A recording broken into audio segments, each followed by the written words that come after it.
Hi, it's Kathleen from Bailey Academy, mom of five, homeschooling three of them, ages 9, 12, and 16. Today I'm going to talk about what I changed in our homeschool since we started. This is a collaboration hosted by Stephanie from Schulte's Sweeties, and we are all talking about things that we've changed in our homeschool. Now, we have started the beginning of September, so it's been 2 months of school basically. And we've actually changed quite a few things, even though it's only been 2 months. So I made a little list, so if you see me looking down, it's just my list. So our Korean, my son wanted to do Korean to kind of figure out if he wanted to do Korean for high school.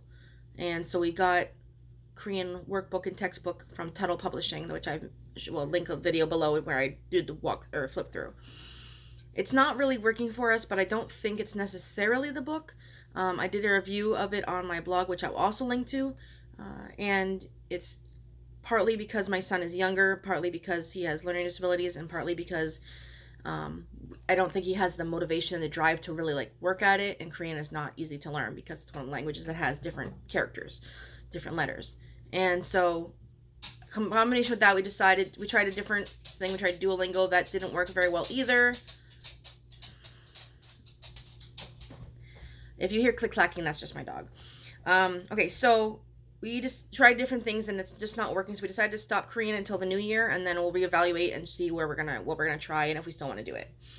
By the same nature, my youngest daughter was doing ASL. It was her idea. She wanted to learn ASL as well as French.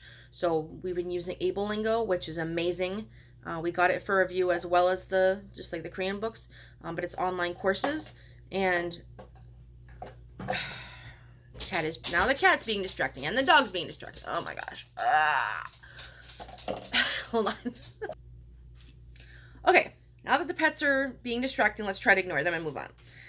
So the ASL, she's sort of petering out of it. She learned the alphabet and I don't know if she's just not motivated enough or it's just too much work for her because she has a lot to do in the afternoon, but she's mostly been skipping ASL. So we decided that she can do it on days that she wants to, and that days she doesn't have to, and it's sort of up to her. For our French, the workbook that I was using, I bought a workbook, and I bought a grade 6 for my grade 7 because the grade 7 looked too hard. Turned out the grade 6 is too hard too for his level that he's at.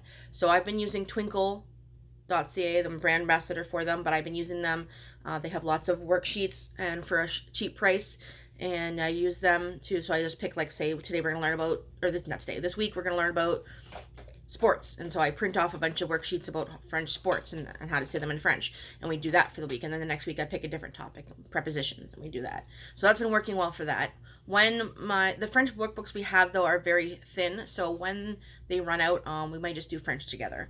The French workbook we've been using is the Canadian Curriculum French Smart one, but next year we're going to use the non-Canadian specific one that's also, it's not French Smart, but it's something very similar. It's a lot thicker, and we're going to try that next year because I got some for free, or not free, for cheap. So we'll try that. I have 5 and 6.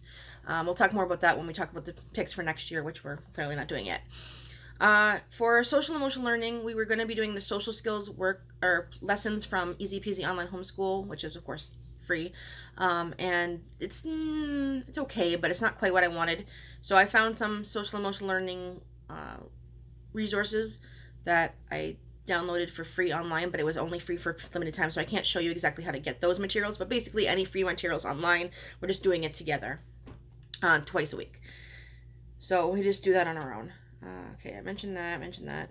For my high schooler, she's doing oceanography. We've been doing the Easy Peasy Online School oceanography course, and it's mostly good, but it's made for a whole year. It's got 180 lessons. We don't even do 180 days of school here, but even if we did, we were doing it in semesters. So originally I had her doing 2 classes a day, but some classes were shorter than others, and some were way too long to be merged with other ones, and some of them just didn't work for us. So we decided to just go with 1 lesson a day.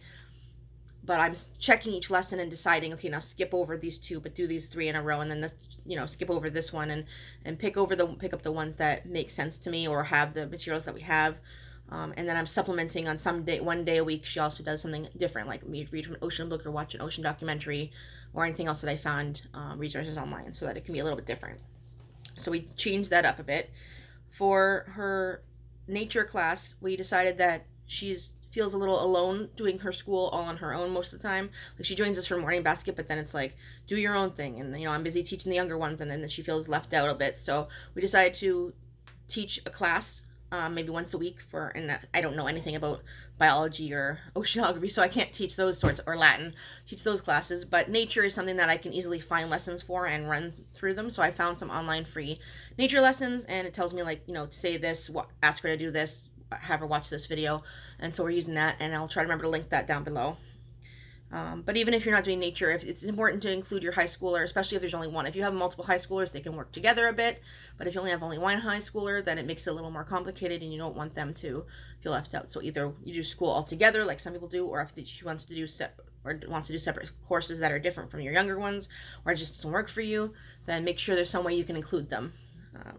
And the last change isn't been a change yet, but it's a change we're going to do, and that's her biology textbook.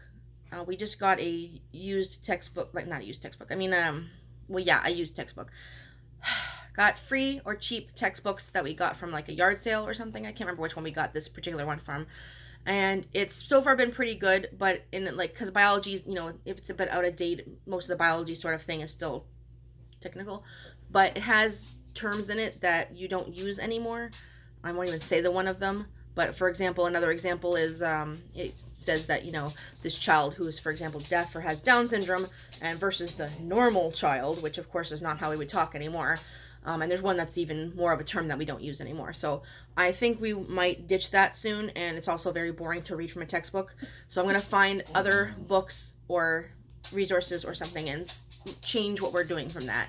So I may change that. I just don't know when I'm going to change it or exactly how, but that probably will get changed, because reading many pages of a textbook that just goes in one ear and out the other, or blends in with everything else you read, is not very helpful.